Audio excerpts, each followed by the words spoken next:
Ito mga idol, samahan nyo naman po ako. Ito kakaibang uri na naman po itong sisilipin natin sa araw na ito. Ayan o. Kawawa naman si Bibidal. O alkansya po yan mga idol ha. Andyan po yung lagayan po ng coins mga idol. Ayan o. Saka vintage sa vintage po yan mga idol.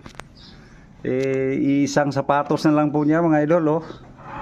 Bali, dalawang sapatos niya, isa na lang natira mga idol. Ayan o, sobrang luma na yan mga idol. Buti na lang at naipagkaloob din po sa atin ito nung nagmamayari po nito mga idol. Sobrang bait nga ang nagmamayari nito mga idol. Tsaka pumayag naman sa napagkasunduan namin. So ayan po mga idol o. Sobrang ganda, vintage sa vintage po talaga. So sana nag-enjoy po kayo sa pinaisilip po natin. So